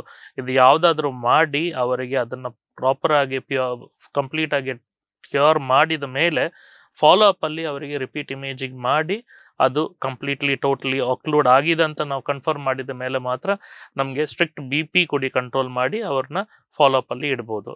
ಇಂಥ ಕೇಸಸಲ್ಲಿ ಯಾವಾಗಲೂ BP ಫ್ಲಕ್ಚುಯೇಷನ್ ನಾನು ಹೇಳಿದಾಗ ಯೂಶ್ವಲಿ ಅದನ್ನು ಬ್ಲೀಡಿಗೆ ಕಾಸ್ ಆಗಿ ಬರೋದು. ಅದರ ಜೊತೆಗೆ ಇಂಥ ಕೇಸಸಲ್ಲಿ ಯೂಶ್ವಲಿ ಬೇರೆ ಇನ್ನೊಂದು ಇಶ್ಯೂ ಬರೋದಂದ್ರೆ ಪ್ರೋಗ್ರೆಸಿವ್ ಲೀಷನ್ಸ್ ಅಂತ ಹೇಳ್ತೀವಿ. ಒಮ್ಮೆ ಅನ್ಯೂರಿಸಮ್ ಅಥವಾ AVM ಆದವರಿಗೆ ಯಾವಾಗಲೂ ಇನ್ನೊಮ್ಮೆ ಅನ್ಯೂರಿಸಮ್ ಅಥವಾ AVM ಆಗುವ ರಿಸ್ಕು ಇರುತ್ತೆ. ಇದೀಗ ಬ್ಲೀಡ್ದು ಪೇಷಂಟ್ ನಾವು ಹೇಳಿದಾಗ, ಯಾಕಂದರೆ ಸ್ಟ್ರಕ್ಚರಲಿ ಅವ್ರದ್ದು ರಕ್ತನಾಳದಲ್ಲಿ ಒಂದು ಮಿಸ್ಟೇಕ್ ಉಂಟು ಅಥವಾ ಫಾಲ್ಟ್ ಇದೆ, ಅದರಿಂದನೇ ಅವರಿಗೆ ಅಂಥ ಒಂದು ರಕ್ತನಾಳದ ಗುಳ್ಳೆ ಅಬ್ನಾರ್ಮಲ್ ಆಗಿ ಫಾರ್ಮ್ ಆಗಿರೋದು. ಸೊ ಒಮ್ಮೆ ಕ್ಲಿಪ್ ಮಾಡಿದ ಮೇಲೆ ಇನ್ನೊಂದು ಟೈಮ್ನಲ್ಲಿ ಅವರಿಗೆ ಬೇರೆ ಕಡೆಗೆ ಇದೇ ಥರ ಕಾಯಿಲೆ ಆಗೋ ರಿಸ್ಕ್ ಜಾಸ್ತಿ ಇರುತ್ತೆ ನಮ್ಮದು ನಾರ್ಮಲ್ ಪಾಪ್ಯುಲೇಷನ್ಗಿಂತ. ಸೊ ಅಂಥ ಕೇಸುಗಳಿಗೆ ಯಾವಾಗಲೂ ನಾವು ರೆಗ್ಯುಲರ್ ಆಗಿ ಫಾಲೋ ಅಪ್, ರೆಗ್ಯುಲರ್ ಆಗಿ imaging and strict control of BP ಅಂತ ನಾವು ಡೆಫಿನೆಟ್ಲಿ ಪ್ರಿಸ್ಕ್ರೈಬ್ ಮಾಡ್ತೀವಿ. ಸರ್, ಈಗ ಯಾವುದಾದ್ರೂ ಒಂದು ಪೇಷಂಟ್ಗೆ ಆಕ್ಸಿಡೆಂಟ್ ಆಗಿ ಅಥವಾ ಟ್ರಾಮಾ ಆಗಿ ಮೆದುಳಿಗೆ ಪೆಟ್ಟಾಗಿದೆ ಅನ್ನುವಾಗ ಅವರಲ್ಲಿ ಇಂಥ ಹ್ಯಾಮ್ರೇಜ್ ಕಂಡು ಬರುವ ಸಾಧ್ಯತೆ ಇರ್ತದಾ? ಖಂಡಿತ. So usually traumatic brain injury ಅಂತ ಹೇಳುವಾಗ ಅಂಥ ಕ್ಲಾಟಿಗೆ ನಾವು ಯೂಶ್ವಲಿ ಕನ್ಟ್ಯೂಷನ್ ಅಂತ ಹೇಳ್ತೀವಿ. ಅಂಥ ಕೇಸಲ್ಲಿ ಏನಾಗುತ್ತೆ ಅಂದರೆ ಯೂಶ್ವಲಿ ಪೇಷಂಟಿಗೆ ಆಕ್ಸಿಡೆಂಟ್ ಆಗುವಾಗ ಅವರು ಕರೆಕ್ಟಾಗಿ ಹೆಲ್ಮೆಟ್ ಹಾಕಲಿಲ್ಲ, ಅಥವಾ ಹಾಕಿದ ಮೇಲೂ it was a high velocity injury. ಅಂಥ ಕೇಸಸಲ್ಲಿ ಏನಾಗುತ್ತೆ ಅಂದರೆ ಯೂಶ್ವಲಿ ಬ್ರೈನು ನಮ್ಮದು ಪೆಟ್ಟಾಗಿ ಅದನ್ನು ಬರ್ಸ್ಟ್ ಲೋಬ್ ಅಂತ ಹೇಳ್ತೀವಿ, ಅದನ್ನು ಡ್ಯಾಮೇಜ್ ಆಗಿ ಅಲ್ಲಿರೋ ರಕ್ತನಾಳೆ ಅದು ಡ್ಯಾಮೇಜ್ ಆಗಿ ಬ್ಲೀಡ್ ಆಗಿ ಪೇಷಂಟಿಗೆ ಕನ್ಟ್ಯೂಷನ್ ಅಂತ ಬರೋದು. ಹೆಮರೇಜ್ ಅಂತ ಹೇಳುವಾಗ ಯೂಶ್ವಲಿ ಮಿಡಲಲ್ಲಿ ಇರುವ ರಕ್ತನಾಳದಲ್ಲಿ ಇರುವ ಪ್ರೆಷರ್ ಜಾಸ್ತಿಯಾಗಿ ಆ ಬ್ಲೀಡ್ ಬರೋದು. ಸೊ ಅದರಲ್ಲಿ ಟೆಕ್ನಿಕಲಿ ನೋಡುವಾಗ ಇದು ಎರಡನ್ನೂ ತುಂಬ ಡಿಫ್ರೆಂಟ್ ಆಗಿ ಟ್ರೀಟ್ ಮಾಡುವ ಕಾಯಿಲೆಗಳು. ಫಾರ್ ಎಕ್ಸಾಂಪಲ್, ಕನ್ಟ್ಯೂಷನ್ ತುಂಬ ದೊಡ್ಡದಿದ್ರೆ, ಅದು ಯಾವ ಏಜ್ದು ಇರಲಿ ಏನಿರಲಿ, ಅವ್ರದ್ದು GCS ಕಮ್ಮಿ ಉಂಟಂತಿದ್ರೆ ಅದಕ್ಕೆ ಕೂಡಲೇ ನಾವು ಆಪ್ರೇಟ್ ಮಾಡಬೇಕು. ಅಂಥ ಕೇಸಲ್ಲಿ BP ಕಂಟ್ರೋಲ್ ಮಾಡಿಕೊಂಡು ಅಥವಾ ಸೆಡೇಟ್ ವೆಂಟಿಲೇಟ್ ಮಾಡಿ ಅಂತ ನಮಗೆ ಟ್ರೀಟ್ಮೆಂಟ್ ಮಾಡಲಿಕ್ಕೆ ಆಗೋದಿಲ್ಲ. ಅದೇ ಥರ BP ಹೈ ಆಗಿ ಬ್ಲೀಡ್ ಆಗಿ ಬರುವ ಪೇಷಂಟಿಗೆ BP ಕಂಟ್ರೋಲ್ ನಾವು ಪ್ರಥಮವಾಗಿ ಮಾಡ್ತೇವೆ. ಅದಾದಮೇಲೆ ಅವ್ರದ್ದು GCS ಅಂದರೆ ಕಾನ್ಷಿಯಸ್ನೆಸ್ ಲೆವೆಲ್ ನೋಡಿ ನಾವು ಮತ್ತೆ ಡಿಸೈಡ್ ಮಾಡ್ತೀವಿ ಅವರಿಗೆ ಆಪ್ರೇಷನ್ ಬೇಕಾ ಬೇಡವಾ ಅಂತ. ಸೊ ಟ್ರಾಮಾ ಪೇಷಂಟನ್ನು ನಾವು ಅಪ್ರೋಚ್ ಮಾಡುವ ರೀತಿನೂ ಮತ್ತು SICH ಅಥವಾ ಸೆರೆಬ್ರಲ್ ಹೆಮರೇಜ್ ಆಗಿ ಬರುವ ಪೇಷಂಟಿಗೆ ನಾವು ಟ್ರೀಟ್ ಮಾಡೋ ರೀತಿಯಲ್ಲಿ ತುಂಬ ವ್ಯತ್ಯಾಸ ಇರುತ್ತೆ. ಕನ್ಟ್ಯೂಷನ್ ಅಂತ ಹೇಳುವಾಗ ಅದಕ್ಕೆ ಆಗಿ ಕೆಲವು ಗೈಡ್ಲೈನ್ಸು ಅಥವಾ ಬ್ರೈನ್ ಟ್ರಾಮಾ ಫೌಂಡೇಶನ್ ಅಂತ ಹೇಳಿ ಅವ್ರದ್ದು ಗೈಡ್ಲೈನ್ಸ್ ಇದೆ, ಅದನ್ನು ನಾವು ಯೂಶ್ವಲಿ ಫಾಲೋ ಮಾಡ್ತೀವಿ. ಸೊ ಬ್ರೈನ್ ಕನ್ಟ್ಯೂಷನಲ್ಲಿ ಯೂಶ್ವಲಿ ಲಾಂಗ್ ಟರ್ಮ್ ಮಾರ್ಬಿಡಿಟಿ, ಅದೇ ಥರ ಮೊಟಾಲಿಟಿ, ಇದೆಲ್ಲ ಬೇರೆ ಲೆವೆಲ್ ರಿಸ್ಕ್ಸ್ ಇರುತ್ತೆ. ಅದರಲ್ಲಿ ಯೂಶ್ವಲಿ 30 ಡೇ ಮೊಟಾಲಿಟಿ ಇರಲ್ಲ. ಸೊ ಹಾಗೆ ಬಂದು ನೋಡುವಾಗ ಬ್ರೈನ್ ಹೆಮರೇಜಲ್ಲಿ ಇರೋ ರಿಸ್ಕ್ಸ್ ಅಥವಾ ಮೊಟಾಲಿಟಿ ಅಥವಾ ಫಾಲೋ ಅಪ್ಸ್ ಇರೋದು it is far more serious than brain contusions. Sir, ಮೆದುಳಿಗೆ ಸಂಬಂಧಪಟ್ಟಂತೆ ಇನ್ನೊಂದು ಸೆರೆಬ್ರಲ್ ವೀನಸ್ ಥ್ರಾಂಬೋಸಿಸ್ ಅಂತ ಹೇಳ್ತೇವೆ, ಅದು ಮತ್ತು ICH ಗೆ ಏನ್ difference sir? So cerebral venous thrombosis usually ಆಗೋದಂದ್ರೆ ಕಾಮನ್ ಆಗಿ ಲೇಡೀಸಲ್ಲಿ ಅದು ಕಂಡುಬರೋದು. ಅದು ಯೂಶ್ವಲ್ ಕಾರಣ ಅಂದರೆ ಇಟ್ ಕ್ಯಾನ್ ಬಿ ಡಿಹೈಡ್ರೇಷನ್ ಅಥವಾ ಥ್ರಾಂಬೋಟಿಕ್ ಸ್ಟೇಟ್ಸ್ ಅಂತ ಹೇಳ್ತೀವಿ. ಸೊ ಪ್ರೆಗ್ನೆನ್ಸಿ ಅಥವಾ pregnancy related conditions, protein C protein S deficiency, APLA syndromes, ಅದೇ ಥರ ಕೆಲವು ಪೇಷಂಟ್ಸು OCPs ಅಥವಾ ಇದೆಲ್ಲ ತಗೊಳ್ಳೋ ಪೇಷಂಟ್ಸಲ್ಲಿ ತುಂಬ ಕಾಮನ್ ಆಗಿ ಕಂಡುಬರುವಂಥ ಕಾಯಿಲೆ. ಇದರಲ್ಲಿ ಏನಾಗುತ್ತೆ ಅಂದರೆ ಡಿಹೈಡ್ರೇಟ್ ಆಗಿ ಪೇಷಂಟು ಯೂಶ್ವಲಿ ವೇನ್ಸಲ್ಲಿ ಬ್ಲಡ್ ಕ್ಲಾಟ್ ಆಗಿ ಅದು ಥ್ರಾಂಬೋಸ್ ಆಗ್ತಾ ಇರೋದು. ಥ್ರಾಂಬೋಸ್ ಆಗುವಾಗ ಈ ವೇನ್ಸಲ್ಲಿ ಇರೋ ಬ್ಲಡ್ ಬ್ಯಾಕ್ ಫ್ಲೋ ಆಗಿ ಆರ್ಟ್ರಿ ಒಳಗೆ ಪ್ರೆಷರ್ ಜಾಸ್ತಿ ಆಗಿ ಅದು ಒಡ್ಕೊಂಡು ಅವರಿಗೆ ಬ್ಲೀಡಿಂಗ್ ಆಗ್ತಾ ಇರೋದು. ಸೊ ಒಂದು ರೀತಿ ನೋಡಿದರೆ ಇದು ಒಂದು ಕಾರಣನೇ ಬ್ರೈನಲ್ಲಿ ಬ್ಲೀಡ್ ಆಗಲಿಕ್ಕೆ, ಬಟ್ ನಾನು ಹೇಳಿದಾಗ ಅದರದ್ದು ಕಾರಣ ಬೇರೆ. ಸೊ ಇಂಥ ಕೇಸಲ್ಲಿ ಯೂಶ್ವಲಿ ನಾವು ರಶ್ ಮಾಡಿ ಆಪ್ರೇಟ್ ಮಾಡೋ ಅಥವಾ ಅದನ್ನು ಇಮಿಡಿಯೇಟಾಗಿ ಇವ್ಯಾಕ್ಯುಯೇಟ್ ಮಾಡಲಿಕ್ಕೆ ಹಾಗೆ ನಾವು ನೋಡೋದಿಲ್ಲ. ಇಂಥ ಕೇಸಸಲ್ಲಿ ಯೂಶ್ವಲಿ ನಮಗೆ ಡೀಟೇಲ್ಡ್ ಒಂದು ಹಿಸ್ಟ್ರಿ ತಗೊಂಡು ಏನು ಅದು ಯಾವ ಕಾರಣದಿಂದ ಪೇಷಂಟಿಗೆ ಇದು ಆಗಿರೋದಂತ ನೋಡಿ ಮತ್ತೆ ಅವ್ರದ್ದು ಕಾನ್ಷಿಯಸ್ನೆಸ್ ಲೆವೆಲ್ ಅದೆಲ್ಲ ಅಸೆಸ್ ಮಾಡಿ ನಾವು ಡೀಟೇಲ್ಡ್ ಆಗಿ ಒಂದು ಟ್ರೀಟ್ಮೆಂಟ್ ಚಾರ್ಟ್ ಮಾಡಬೇಕಾಗತ್ತೆ. ಫಾರ್ ಎಕ್ಸಾಂಪಲ್, ಒಂದು ಪ್ರೆಗ್ನೆಂಟ್ ಪೇಷಂಟಲ್ಲಿ ಇಂಥದ್ದೆಲ್ಲ ಕಂಡೀಷನ್ ಬರುವಾಗ ನಾವು ಯೂಶ್ವಲಿ ಪ್ರೆಗ್ನೆನ್ಸಿ ಯಾವ ಸ್ಟೇಜಲ್ಲಿ ಇದ್ದೀವಿ, ಮಗು ಬದುಕುವ ಚಾನ್ಸ್ ಉಂಟಾ, ಮಗುವಿಗೆ ಅದೇನಾದರೂ ಎಫೆಕ್ಟ್ ಆಗುತ್ತಾ, ನಾವು ಕೊಡುವ ಟ್ರೀಟ್ಮೆಂಟಿಂದ ಮಗುವುದು ಏನಾದರೂ ಡೆವಲಪ್ಮೆಂಟಲ್ಲಿ ಏನಾದರೂ ರಿಸ್ಕ್ ಇರ್ಬೋದಾ, ಅದೇ ಥರ ಪೇಷಂಟಿಗೆ ಯಾವುದೆಲ್ಲ ಸೇಫ್ ಆಗಿ ಕೊಡುವ ಡ್ರಗ್ಸ್ ನಮಗೆ ಉಂಟು ನಮ್ಮ ಆಪ್ಷನ್ಸಲ್ಲಿ, ಇದೆಲ್ಲ ನೋಡಿ ನಾವು ಟ್ರೀಟ್ಮೆಂಟ್ ಮಾಡಬೇಕಾಗತ್ತೆ. ಒಂದೇ ಒಂದು ಕಂಡೀಷನಲ್ಲಿ ಮಾತ್ರ ನಾವು ಇಮಿಡಿಯೇಟ್ ಆಗಿ ಆಪ್ರೇಷನ್ ಮಾಡಬೇಕಾಗ್ಬೋದು, ಅದು ತಾಯಿದು ಅಥವಾ ಪ್ರೆಗ್ನೆಂಟ್ ಆಗಿರುವ ಪೇಷಂಟ್ದು ಕಾನ್ಷಿಯಸ್ನೆಸ್ ಲೆವೆಲ್ ಸಡನ್ ಆಗಿ ಏನಾದರೂ ಡ್ರಾಪ್ ಆದರೆ ಅಥವಾ ಈ CVT ಇರುವ ಕಂಡೀಷನ್ನಲ್ಲಿ ಸಡನ್ ಆನ್ಸೆಟ್ ಬ್ಲೀಡ್ ಆಗಿದ್ರೆ ಅಂಥ ಕಂಡೀಷನ್ಸಲ್ಲಿ ನಮಗೆ ಇಮಿಡಿಯೇಟ್ ಆಗಿ ಸರ್ಜರಿ ಮಾಡಬೇಕಾಗತ್ತೆ. ಬಟ್ ಅದು ಕೂಡ ಒಂದು ಸಾಲ್ವೇಜ್ ಪ್ರೊಸೀಜರ್ ಅಂತ ನಾವು ಹೇಳ್ತೀವಿ. ಸಾಲ್ವೇಜ್ ಮಾಡೋದು ತಾಯಿದು ಲೈಫ್, ಯಾಕಂದರೆ ಯೂಶ್ವಲಿ ನಾವು ಕೊಟ್ಟಿರೋ ಮಾತ್ರೆಗಳಿಂದ ಅಥವಾ ನಾವು ಮಾಡಿರೋ ಇಮೇಜಿಂಗ್ನಿಂದ ಕೆಲವೊಮ್ಮೆ ಫೀಟೈಸಿಗೆ ಎಫೆಕ್ಟ್ ಆಗಿರುತ್ತೆ. ಸೊ ಇಂಥ ಕಂಡೀಷನ್ಸಲ್ಲಿ ಯೂಶ್ವಲಿ ನಮ್ಮದು OBG ಟೀಮ್ ಕೂಡ ನಮ್ಮ ಒಟ್ಟಿಗೆ ಇನ್ವಾಲ್ವ್ ಆಗಿ ಪ್ರಾಪರ್ ಆಗಿ ಪೇಷಂಟ್ ಅಟೆಂಡೆನ್ಸಿಗೆ ಕೌನ್ಸಲ್ ಮಾಡೋದೆಲ್ಲ ತುಂಬಾಗೆ ಮುಖ್ಯ. ಯಾಕಂದರೆ CVT ನಮ್ಮ ಇಲ್ಲಿ ಏರಿಯಾದಲ್ಲಿ ಕಾಮನ್ ಆಗಿ ಕಂಡು ಬರೋದು ಪ್ರೆಗ್ನೆಂಟ್ ಪೇಷಂಟ್ಸಲ್ಲಿ. ಸೊ ಅಂಥದ್ದಾಗಿ ಒಂದು ಟೋಟಲ್ ಆಗಿ ಇರೋ ಒಂದು ಪ್ರಾಪರ್ ಕೌನ್ಸಲಿಂಗ್ ಪೇಷಂಟ್ ಹಸ್ಬೆಂಡಿಗೆ ಫ್ಯಾಮಿಲಿಗೆ ಎಲ್ಲ ತುಂಬವಾಗಿ ಮುಖ್ಯ. ಟ್ರೀಟ್ಮೆಂಟ್ ಪಾರ್ಟ್ ಅಂತ ನೋಡುವಾಗ ಯೂಶ್ವಲ್ ಆಗಿ ನಮಗೆ ಇಂಥ ಕೇಸಸಲ್ಲಿ ಡಿಕಂಪ್ರೆಷನ್ ಮಾಡೋ ಅಗತ್ಯ ಇರುತ್ತೆ. ಬಟ್ ಕ್ಲಾಟನ್ನು ನಾವು ಯೂಶ್ವಲ್ ಆಗಿ ಮಾಡುವಾಗ ಕ್ಲಾಟನ್ನು ನಾವು ತೆಗಿಲಿಕ್ಕೆ ಪ್ರಯತ್ನ ಮಾಡೋದಿಲ್ಲ, ಯಾಕಂದರೆ ಆ ವೇನನ್ನು ನಾವು ತೆಗಿಲಿಕ್ಕೆ ನೋಡಿದರೆ ಬ್ಲೀಡಿಂಗ್ ಜಾಸ್ತಿ ಆಗೋ ರಿಸ್ಕ್ ಇರುತ್ತೆ ಆ್ಯಂಡ್ ಬ್ರೈನ್ ಹರ್ನಿಯೇಷನ್ ಆಗೋ ರಿಸ್ಕ್ ಇರುತ್ತೆ. ಸೊ ಯೂಶ್ವಲ್ ಆಗಿ ಇಂಥ ಕೇಸಸಲ್ಲಿ ನಾವು ಮಾಡ್ತಾ ಇರೋದು ಬುರುಡಿಯನ್ನು ತೆಗೆದು ಮೆದುಳಿಗೆ ಸ್ವಲ್ಪ ಸ್ಪೇಸ್ ಕೊಡ್ತೀವಿ, ಡ್ಯೂರಾ ಓಪನ್ ಮಾಡಿ. ಬಟ್ ಕ್ಲಾಟನ್ನು ನಾವು ಕ್ಲಾಸಿಕಲ್ ಆಗಿ ನಮಗೆ ಹೇಳಿರೋ ಟೀಚಿಂಗ್ ಪ್ರಕಾರ ತೆಗಿಲಿಕ್ಕೆ ನಾವು ಹೋಗೋದಿಲ್ಲ. ಅದರ ಜೊತೆಗೇನೆ ನಾವು ಸ್ವೆಲ್ಲಿಂಗ್ ಅಥವಾ ಬ್ರೈನ್ ಎಡಿಮಾ ಕಮ್ಮಿ ಮಾಡಲಿಕ್ಕಾಗಿ ಅಡ್ಜುವೆಂಟ್ ಆಗಿ ಬೇರೆ ಡಿಕಂಜೆಷನ್ಸ್ ಕೊಡ್ತೀವಿ. ಅದರಲ್ಲಿ ಮತ್ತೆ ವೆಂಟಿಲೇಷನ್ ಬೇರೆ ಅಡ್ಜಂಕ್ಸ್ ಉಂಟು ನಮಗೆ ಆ ಪ್ರೆಷರ್ ಕಮ್ಮಿ ಮಾಡಲಿಕ್ಕೆ, ಹಾಗೆ ನಾವು ಟ್ರೀಟ್ ಮಾಡಬೇಕಾಗತ್ತೆ. ಸರ್, ಈಗ ICH ಆದ ಪೇಷಂಟಿಗೆ ಏನಾದರೂ ಲೈಫ್ ಸ್ಟೈಲ್ ಮಾಡಿಫಿಕೇಶನ್ ಅಂದ್ರೆ ಎಕ್ಸಸೈಸ್ ಆಯಿತು, ಧೂಮಪಾನ, ಮದ್ಯಪಾನ ಮಾಡುವಂಥದ್ದು, ಅದರದ್ದು ಬಗ್ಗೆ ಒಂದು ತಿಳಿಸ್ತೀರಾ? ಸೊ ಇಂಥ ಕೇಸಸಲ್ಲಿ ಆಬ್ವಿಯಸ್ಲಿ ಅವರಿಗೆ ಲೈಫ್ ಸ್ಟೈಲ್ ಮಾಡಿಫಿಕೇಶನ್ಸ್ ಅಥವಾ ಹೆಲ್ತ್ ರಿಸ್ಕ್ಸ್ ಇದ್ದೇ ಇರುತ್ತೆ.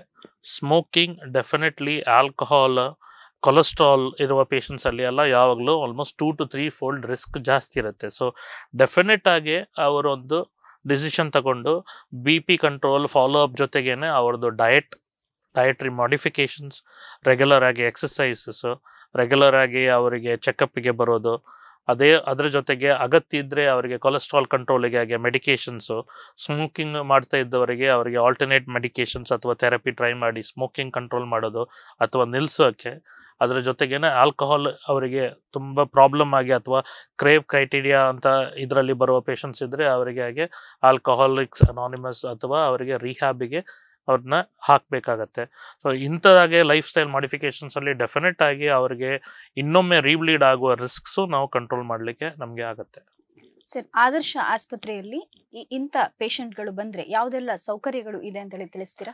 So Adarsh hospital is a fully furnished and equipped hospital. ನಮಗೆ ಇಂಥ ಕೇಸಸ್ಸಿಗೆ ಬಂದರೆ ಇಮಿಡಿಯೇಟ್ ಆಗಿ ಟ್ರೀಟ್ಮೆಂಟ್ ಮಾಡಲಿಕ್ಕೆ ನಮಗೆ ICU facilities, ventilator facilities, immediate ಆಗಿ ಆಪ್ರೇಷನ್ಸ್ ಮಾಡಲಿಕ್ಕೆ ನಮಗೆ ಅರ್ಜೆಂಟ್ ಆಗಿ ಎಮರ್ಜೆನ್ಸಿ ಟೀಮ್ ಉಂಟು, ನಮ್ಮದು OT ಫೆಸಿಲಿಟೀಸ್ ಇದೆ ಆ್ಯಂಡ್ ಮೈಕ್ರೋಸ್ಕೋಪು ಇದೆಲ್ಲ ಇದೆ. ಅದರ ಜೊತೆಗೆ ನಮಗೆ ನಮ್ಮದು ಒಂದು ಕಂಪ್ಲೀಟ್ಲಿ ಫರ್ನಿಶ್ಡ್ ಆಗಿ ಕಂಪ್ಲೀಟ್ಲಿ ಎಕ್ವಿಪ್ಡ್ ಆಗಿ ಒಂದು ಇಂಟರ್ವೆನ್ಷನ್ ಟೀಮ್ ಇದೆ and fully functional 24 hour cath lab with a neuro intervention team. So ಇಂಥದ್ದೆಲ್ಲ ಫೆಸಿಲಿಟೀಸ್ ಇದ್ದದಕ್ಕೆ ನಮಗೆ ಓಪನ್ ಅಥವಾ ನಮಗೆ ಮಿನಿಮಲ್ ಇನ್ವೇಸಿವ್ ಕೂಡಿಯಾಗಿ ಆಪ್ರೇಷನ್ ಅಥವಾ ಕನ್ಸರ್ವೇಟಿವ್ ಮ್ಯಾನೇಜ್ಮೆಂಟಲ್ಲಿ ಇಂಥ ಕೇಸುಗಳೆಲ್ಲ ಆರಾಮಾಗಿ ಟ್ರೀಟ್ ಮಾಡುವ ಹಾಗೆ ಫೆಸಿಲಿಟೀಸ್ ಇದೆ ಆದರ್ಶದಲ್ಲಿ. ಸರ್, ಆದರ್ಶ ಆಸ್ಪತ್ರೆಯಲ್ಲಿ ನೀವು OPD ಟೈಮಿಂಗ್ ಅನ್ನ ಹೇಳ್ಬೋದಾ? ಸಂದರ್ಶನಕ್ಕೆ ಯಾವಾಗ ಲಭ್ಯ ಇರ್ತೀರಂತ ವೀಕ್ಷಕರಿಗೆ ತಿಳಿಸಿ. ಸೊ ನಾನು usually Tuesdays, Thursdays and Fridays from morning 8-8:30 to evening 5 to 6 ನಾನು ಅವೈಲೇಬಲ್ ಇದ್ದೇನೆ. ಅದು ಬಿಟ್ಟರೆ ಯಾವುದು ಸಹ ಎಮರ್ಜೆನ್ಸಿ ಕೇಸಸ್ಗೆ ನಾನು 24 hours ಅವೈಲೇಬಲ್ ಇರ್ತೀನಿ. ಆ್ಯಂಡ್ OPD ಜೊತೆಗೇ ನಮಗೆ ನಾನು ಹೇಳಿದಾಗ ನಮ್ಮದು ಒಂದು ಇಂಟರ್ವೆನ್ಷನ್ ಟೀಮ್ ಇದೆ ಆ್ಯಂಡ್ 24 hours ಫುಲ್ ಫೆಸಿಲಿಟಿ ಇರುವ ನಮಗೆ ಒಂದು OT ಟೀಮು ಇದೆ. ಸೊ ಎಲ್ಲ ಥರ cold cases, emergency cases, interventions, facet blocks, spinal fixations, brain tumours, trauma and ಎಲ್ಲ ಪೀಡಿಯಾಟ್ರಿಕ್ ಕೇಸಸ್ ಕೂಡ ಮಾಡುವ ಹಾಗೆ ನಮಗೆ ಫೆಸಿಲಿಟೀಸ್ ಇದೆ. ನೋಡಿದ್ರಲ್ಲ ವೀಕ್ಷಕರೇ, ಇಂಟ್ರಾಸೆರೆಬ್ರಲ್ ಹ್ಯಾಮರೇಜ್, ಮೆದುಳಿನ ಒಳ ರಕ್ತಸ್ರಾವದ ಬಗ್ಗೆ ಸಂಕ್ಷಿಪ್ತವಾಗಿ ತಿಳಿಸಿದಂಥ ಡಾಕ್ಟರ್ ರಾಜೇಶ್ ನಾಯರ್ ಅವರಿಗೆ ಧನ್ಯವಾದಗಳು ಸರ್. ನಿರಂತರ ಸುದ್ದಿಗಾಗಿ ನೋಡ್ತಾ ಇರಿ ಡೈಜಿವರ್ಲ್ಡ್ 24x7.